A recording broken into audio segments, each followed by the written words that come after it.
네, 제가 지금부터 어떤 나라의 특징을 말씀을 드리겠습니다. 들어보시고 과연 이 나라가 어떤 나라인지 한번 맞춰보시기 바랍니다. 우리나라 헌법 1조 1항은 이렇게 시작을 하죠. 대한민국은 민주공화국이다. 이게 이제 우리나라의 헌법 1조 1항입니다. 그런데 이 나라의 헌법 1조 1항은 굉장히 특이합니다. 국토의 60%는 산림으로 유지한다. 이것이 이 나라의 헌법 1조 1항입니다. 그 외에도 특이한 것들이 한두 개가 아닙니다. 이 나라는 신호등이 없습니다.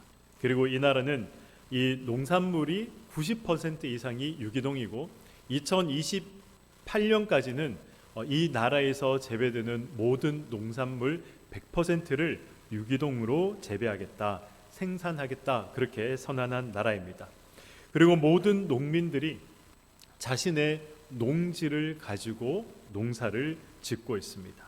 그리고 신기한 것은 이 나라에는 노숙자가 없고 그리고 고아원이 없다고 합니다. 그리고 의료비와 교육비 100%를 국가에서 책임을 지는 나라. 그리고 국민의 건강에 이 해롭다는 이유로 맥도날드가 유일하게 들어가지 못하는 나라가 바로 이 나라입니다. 그래서 이 전 국민의 97%가 당신은 행복합니까? 이렇게 질문을 하면 저는 굉장히 행복합니다. 그렇게 대답을 한다고 합니다. 제가 말씀드린 나라가 어떤 나라인지 혹시 아는 분이 계십니까? 아시겠습니까?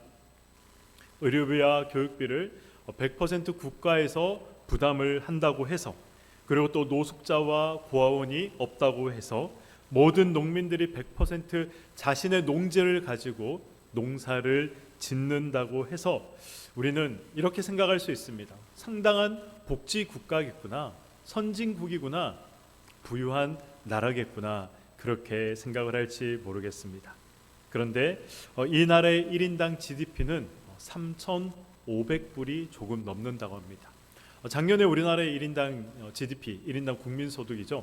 1인당 국민소득이 얼마인지 아십니까? 35,000불이 넘었다고 합니다. 우리나라 국민소득의 10분의 1밖에 되지 않는 것이죠. 외국 관광객들을 가이드해주면 많은 돈을 벌 수 있지만 가족과의 시간을 그렇게 되면 보낼 수 없기 때문에 가족과 함께 보내는 시간이 더 중요하기 때문에 돈을 버는 것보다 가족과 함께하는 시간이 더 중요하다고 생각을 하기 때문에 그렇게 돈을 포기하고 이 가이드도 사람들이 잘 하지 않는다고 합니다. 이 나라가 어디냐 하면 히말라야 산자락에 위치한 부탄이라는 나라입니다. 부탄 국민들이 그들의 삶에 만족하고 행복하다고 대답하는 이유가 무엇일까요? 그들의 가치관, 그들의 마음이 물질에 있지 않기 때문입니다. 그들의 마음이 어디에 있습니까?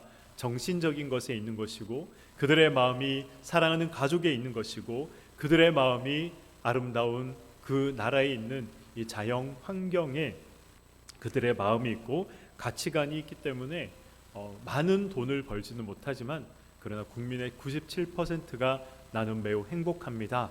그렇게 대답을 하는 것이죠. 그런데 그 사람들이 가지고 있는 환경이 파괴가 되고 그렇게 아끼는 가족들의 삶이 만약에 깨어진다면 그들이 나는 여전히 행복합니다. 그렇게 말할 수 있을까요? 그렇게 말할 수 없을 것입니다. 그들이 중요하게 생각하는 그것이 파괴되고 깨어지면 행복하다고 이야기할 수 없는 것이죠. 행복의 그 이유가 깨어지고 그리고 자족의 그 원인이 파괴된다면 이 만족하다라는 말을 할 수가 없는 것입니다.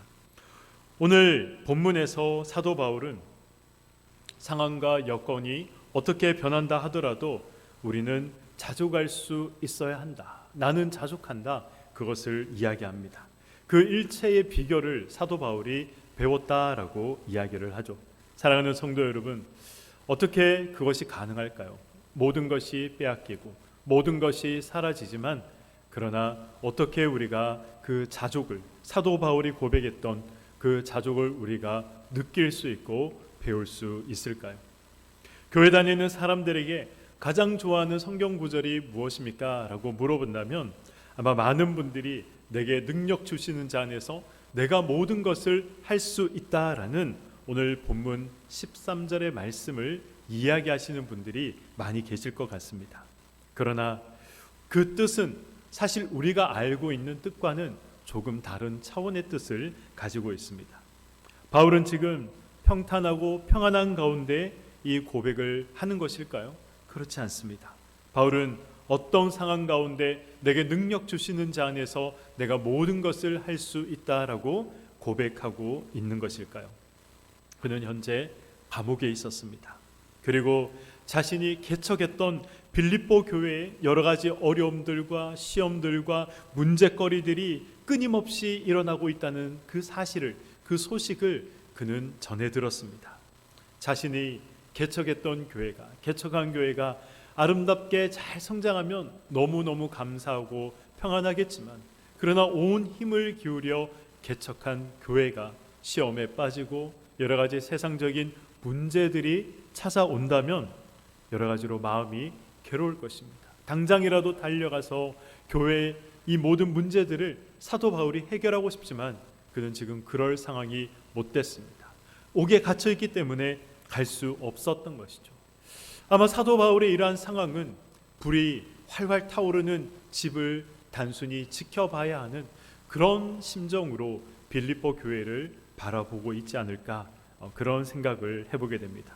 그럼에도 불구하고 사도 바울은 모든 것을 할 수 있다라고 고백하고 있는 것이죠.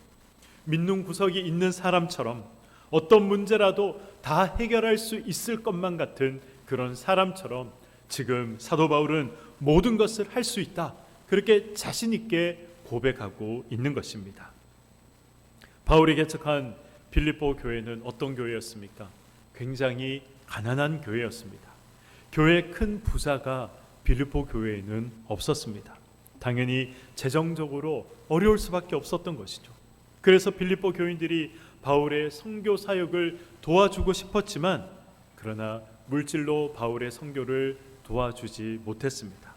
그런데 사도 바울이 자신의 교회를 개척했던 자신의 이 목사가 옥에 갇혀 있다라는 그 소식을 듣고 빌립보 교회는 에바브로디도라는 그 사람의 편에 이 바울의 옥중에서 요긴하게 쓸 수 있는 물건들과 그리고 또 이 돈을 보내게 됩니다.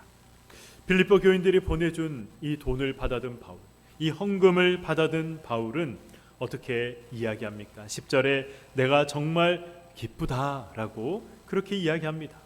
그리고 바울이 말하기를 사실 굉장히 추웠는데 너희들이 보내준 따뜻한 담요 때문에 내가 힘이 난다. 따뜻하게 이 겨울을 보낼 수 있을 것 같아서 나는 너무 힘이 난다. 감옥에 있으면서 너무 외롭고 배가 고팠는데 너희들이 보내준 이 물질로 인해서, 너희들이 이 보내준 이 헌금으로 인해서 내가 따뜻한 음식을 사 먹을 수 있기에 너무나도 고맙다. 이렇게 표현했다면, 바울이 이렇게 표현했다면 빌립보 교인들도 참 좋았을 것입니다. 그래, 우리가 선생님을 위해서 헌신한 기쁨이 있구나, 우리가 선생님을 위해서 헌금한 보람이 있구나, 그렇게 생각을 했을 것입니다. 그런데 바울은 내가 참 기쁘다, 그러나 기뻐한다라고 그렇게 말한 다음에 무슨 이야기를 이어서 합니까? 너희들이 이 돈을 안 보내줘도 사실 나는 괜찮다, 그렇게 말하는 거예요. 너희들이 이런 나에게 필요한 선물들, 그런 물건들을 나에게 보내지 않아도 나는 괜찮다, 그렇게 이야기를 하는 것입니다. 선물을 보내준 빌립보 교인들 입장에서 어떻게 생각한다면 굉장히 섭섭한 말이죠. 그냥 인사치레라도 정말 요긴하게 잘 쓸 수 있을 것 같다, 너희들 덕분에 내가 따뜻하게 겨울을 보낼 수 있을 것 같다, 이렇게 인사치레라도 말해줬으면 참 좋았을 텐데 바울은 그렇게 이야기하지 않았습니다. 11절과 12절에 이렇게 이야기합니다. 너희들이 보내준 선물이 참 고맙기는 하지만 그것 때문에 내가 기쁜 것은 아니다. 왜냐하면 난 어떤 상황과 형편에 있든지 자족하기를 배웠기 때문이다 라고 고백을 하고 있는 것이죠. 때로는 내가 찢어지게도 가난하게 살아봤고, 때로는 아주 풍요롭게도 나는 살아봤다. 배가 너무 고파서 이 배고픈 배를 부여잡고 뒹굴기도 했고, 너무 풍족하게 잘 먹어서 이 배고픔을 모른 채 지낼 때도 있었다. 그러나 그것이 나를 슬프게도 기쁘게도 하지 않았다. 그렇게 사도 바울이 지금 이야기하고 있는 것입니다. 부유함과 빈곤함, 배고픔과 배부름, 이 두 가지는 결코 가까이 할 수 없는 것입니다. 이 극단의 거리를 지금 사도 바울은 이 상황 속에 있었지만, 그러나 그 간극을 전혀 느끼지 않았다, 그렇게 이야기하는 것입니다. 무엇을 이야기합니까? 어떤 상황에서도 나는 자족하기를 배웠기 때문이다. 그렇기 때문에 내가 배고프든지 추위에 떨든지 나에게 부족한 것이 있든 그것은 나에게 아무런 영향도 미치지 못한다. 왜? 나는 자족하기를 배웠기 때문이다. 그렇게 이야기를 하고 있는 것입니다. 사랑하는 성도 여러분, 자족이 무엇입니까? 자족, 이 스스로 만족하는 것을 우리는 자족이다라고 이야기합니다. 없으면 없는 대로 살고 있으면 있는 대로 사는 삶, 그렇게 살아가는 삶을 우리는 자족이라 그렇게 정의를 합니다. 그러나 바울은 스스로 만족하는 방법을 터득했기 때문에 자족하기를 배웠다, 그렇게 지금 이야기하는 것이 아닙니다. 없으면 없는 대로 살고 있으면 또 있는 것에 감사하면서 사는 그런 삶을 터득했기 때문에 내가 자족한다, 그렇게 이야기하고 있는 것이 아닙니다. 바울이 배운 것은 배고파도 궁핍해도 견딜 수 있는 그런 방법을 배웠다, 그것을 이야기하는 것이 아니죠. 무소유의 마음, 그래서 나의 마음을 비웠다, 그런 의미도 아닌 것입니다. 그렇다면 사도 바울이 말씀하고 있는 어떠한 형편에서든 나는 자족하기를 배웠다, 과연 이 자족의 의미, 사도 바울이 지금 말씀하고 있는 이 자족의 의미는 어떤 의미일까요? 사도 바울이 말하는 자족이란 어떤 면에서 비움이 아니라 채움을 뜻하는 것입니다. 예수 그리스도로 나를 채우는 것, 이것이 바로 사도 바울이 말씀하고 있는 자족인 것이죠. 바울이 내가 자족하기를 배웠다라고 말할 때에 이 말의 의미는 단순히 내가 배고픔을 견디는 방법, 고통을 견디는 방법, 없이 사는 방법, 그것을 내가 터득했다, 그렇게 그것을 배웠다, 터득했다, 그런 의미가 아닙니다. 내가 모든 상황에서 어떻게 해요? 그리스도로 나를 채우는 법을 나는 알게 되었다, 배우게 되었다. 그래서 나에게 다른 것이 없더라도, 아니 다른 것이 나에게 주어진더라도 그것이 나에게 큰 기쁨이 혹은 큰 슬픔이 되지 못한다. 왜냐하면 내 안에 예수 그리스도가 있기 때문이다. 그것을 고백하고 있는 것입니다. 사랑하는 성도 여러분, 우리가 영적인 삶이다라고 우리가 종종 이야기를 합니다. 무엇이 우리에게 영적인 삶일까요? 영적인 삶을 이야기하면 우리는 생각합니다. 기도를 오래 하고 기도를 많이 하면 그것이 영적인 삶이라 이야기합니다. 성경을 많이 읽고 많이 묵상하면 그것이 영적인 삶이라 우리는 또 생각할 때가 있습니다. 혹은 신비로운 은사를 받고 신비로운 체험을 하면 우리가 그것이 영적인 삶이다라고 또 이야기할 때도 있습니다. 그래서 병을 고치기도 하고 예언을 하기도 하고 방언을 하면 영적인 삶을 사는 것처럼 우리가 생각하고 느껴질 때도 있습니다. 물론 이런 것들은 우리의 영적인 삶을 한층 더 풍요롭게 만들어주는 굉장히 중요한 요소들입니다. 불필요한 것들이 아니라 반드시 우리의 신앙생활 가운데 필요한 것들입니다. 그러나 그것 자체가 영적인 삶이다라고 말할 수는 없는 것입니다. 영적인 삶이란 무엇입니까? 사도 바울이 자족하기를 배웠다, 예수로 체험받는 삶이 무엇인지 알게 되었다, 이렇게 고백한 것처럼 영적인 삶이라는 것은 우리 삶에 예수로 채워지는 삶, 그것이 바로 영적인 삶의 의미가 되는 것입니다. 예수로 채워지는 삶, 그 예수로 채워지는 삶은 어떤 삶입니까? 내 인생을 내가 주장하거나 주관하지 않는 것입니다. 세상이 나를 주관하도록 내버려 두는 것도 아닙니다. 하나님이 내 인생의 주인 되심을 내가 철저히 고백하고 삶의 모든 순간순간마다 하나님을 의지하고 하나님을 신뢰하며 하나님을 따라가는 것, 그것이 바로 영적인 삶인 것이죠. 예수 그리스도를 향한 방향성, 내가 예수님을 향해서 나아가겠다는 그 마음, 그 방향성, 그 마음이 바로 영적인 삶인 것입니다. 내 인생을 내가 주관하지 않고 세상이 나를 주장하거나 주관하지 않도록 내가 내버려 두지 않는 것, 이것이 바로 영적인 삶인데, 이런 삶을 살았던 사람이 누가 있을까요? 우리가 잘 알고 있는 아마 다니엘, 그리고 그의 세 친구가 그런 삶을 살아가지 않았나 싶습니다. 다니엘서 3장에 느부갓네살 왕이 돌아 평지에 금신상을 세우게 됩니다. 그리고 이 바벨론 제국에 있는 모든 행정 관료들을 그 신상 앞에 세웁니다. 그리고 이야기합니다. 이제부터 나팔과 온갖 종류의 악기들이 울리는 순간 너희들은 이 금신상 앞에 엎드려 절해야 된다. 만약에 절하지 않는 자가 있다면, 엎드리지 않는 자가 있다면 내가 풀무불에 던져 넣겠다. 이렇게 말이 끝나자마자 온갖 종류의 악기가 연주되기 시작했고, 그 평지에 모여있던 수백 수천의 이 바벨론 제국의 관료들이 일제히 엎드려 절하기 시작합니다. 그런데 그곳에 절하지 않았던 사람이 있습니다. 모든 사람들이 엎드려 절하는데 단 세 사람이 허리를 꼿꼿이 펴고 서 있었던 것입니다. 그 사람들이 누구였습니까? 다니엘의 세 친구였죠.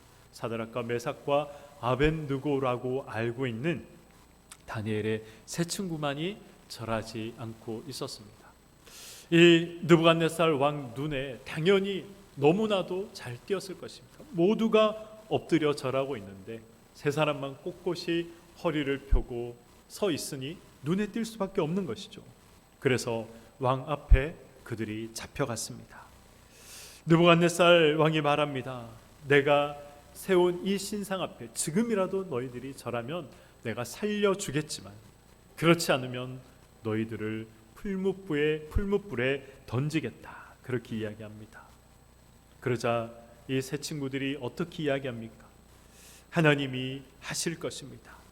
하나님이 우리를 맹렬히 타는 풀무 가운데 우리를 건져내실 것입니다. 그러나 그리 아니하실지라도 우리는 신상에게 절할 수 없습니다. 라고 그들이 고백합니다.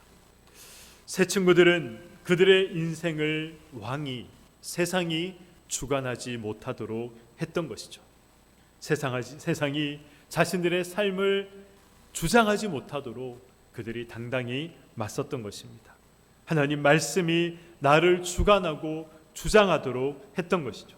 이것이 바로 영적인 삶인 것이고 하나님의 영으로 채워진 삶인 것입니다. 그런데 우리는 영적이다, 영성이 좋다, 그렇게 이런 말들을 우리가 착각할 때가 있습니다. 마치 하나님과의 관계가 우리가 깊어지면 하나님을 내가 내 마음대로 할 수 있는 존재처럼 우리가 생각할 때가 있다는 것이죠. 하나님이 우리를 건져 주실 것입니다. 하지만 하나님이 그리 아니하실지라도 나는 절할 수 없습니다. 그렇게 고백했던 이 세 친구들의 고백이 아니라 하나님께서 건져 주실 것입니다. 반드시 그렇게 하셔야 합니다. 우리는 때로는 이런 마음을 가지고 하나님 앞에 나아갈 때가 있다는 것입니다. 성경을 많이 보고 기도를 많이 하면 이제 하나님이 내 편이 되어 주셔서 내 소원을 들어주셔야 되고 내가 얻고자 하는 것을 얻을 수 있도록 하나님께서 도와주셔야 한다. 그렇게 우리는 생각할 때가 종종 있다는 것입니다. 내가 잘 되는 것이 하나님이 잘 되는 것이다 생각할 때가 있는 것이죠. 그러나 사도 바울은 나의 잘됨과 못됨에 상관없이 예수로 채워진다면 그것이 은혜이고 그것이 자족이다, 그렇게 고백을 하고 있는 것입니다. 그리고 난 다음 사도 바울은 내게 능력 주시는 자 안에서 내가 모든 것을 할 수 있다라는, 우리가 너무나도 잘 알고 있고 좋아하는 그 유명한 말씀을 하게 되는 것입니다. 우리는 이 말씀을 어떻게 해석합니까? 내가 할 수 없는 불가능한 일이라 할지라도 하나님께서 한 번 도와주시면 이 모든 것들이 해결될 수 있다. 그런 말씀으로 우리가 이해할 때가 있습니다. 힘과 능력과 지혜가 나에게 부족하지만 하나님께서 한 번 쏟아부어 주시면 모든 것들이 가능하다. 그렇게 이 말씀을 이해할 때가 있다는 것이죠. 물론 맞습니다. 하나님께서 한 번 도와주시고 하나님께서 한 번 역사하시면 능치 못할 일이 없는 것이죠. 그러나 사도 바울이 이 말씀을 어떤 상황 가운데 이 말씀을 했는지 우리가 반드시 기억할 필요가 있습니다. 사도 바울이 말하는 이 모든 것을 우리는 때로는 우리 마음의 소원, 우리 마음의 갈망으로 이해할 때가 있죠. 우리의 마음의 소원을 하나님께서 하신다면 들어주실 수 있다. 우리 마음의 갈망을 하나님께서 역사하신다면 우리 마음속의 모든 갈망들을 하나님께서 이루어 주실 수 있다. 그렇게 우리가 생각할 때가 있지만, 그러나 사도 바울은 그런 의미로 이 말씀을 지금 우리에게 말씀하고 있지 않습니다. 바울은 모든 것을 어떤 의미를 담아서 이야기했습니까? 사도 바울이 말씀하는 이 모든 것이 무엇일까요? 그것을 고린도후서 6장 4절 이하에 보면 이 모든 것이 어떤 것인지 사도 바울이 밝히고 있습니다. 그것이 무엇입니까? 우리 오래 참는 것입니다. 환난과 궁핍과 고난과 매맞음과 갇힘과 수고로움과 자지 못함과 먹지 못함과 추위에 떠는 이 모든 것들을 이야기하는 것이죠. 내가 예수로 체험받기 위해서 고난받는 이 모든 것을 하나님이 능력 주시면 감당할 수 있다. 그 의미를 담고 있는 것입니다. 이런 모든 어려움에도 불구하고 내가 오래 참을 수 있고, 내가 자비할 수 있고, 내가 거짓 없이 사람들을 사랑할 수 있고, 고난 중에도 내가 기뻐할 수 있는 이유는 이제 나의 갈망이, 나의 소원이 바뀌었기 때문에 그렇다. 나의 갈망과 나의 소원은 예수로 채워지는 것이다. 예수로 채워질 수만 있다면 이 모든 것을 내가 감당할 수 있다. 예수로 채워질 수 있다면 내 삶에 무엇이 부족하고 내 삶에 어떤 어려움이 찾아온다 하더라도 나는 만족한다, 자족한다, 그렇게 이야기하고 있는 것입니다. 잠언 30장 7절 이하에 보면 아굴의 기도라고 해서 유명한 기도가 나옵니다. 우리 잠언 30장 7절부터 9절까지의 말씀을 우리 함께 보도록 하겠습니다.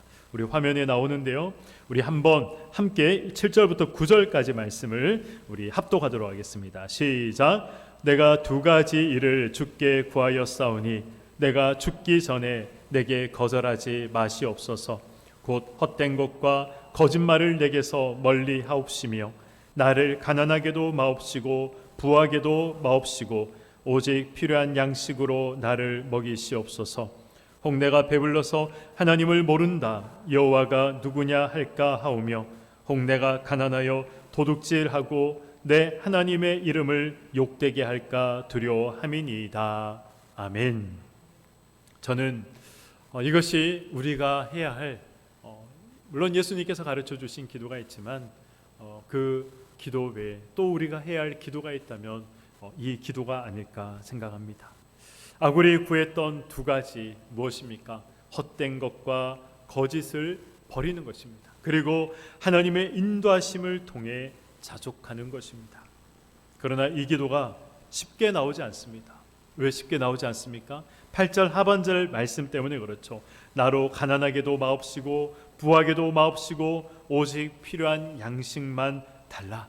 이러한 기도 때문에 우리가 이 기도하는 것이 망설여집니다.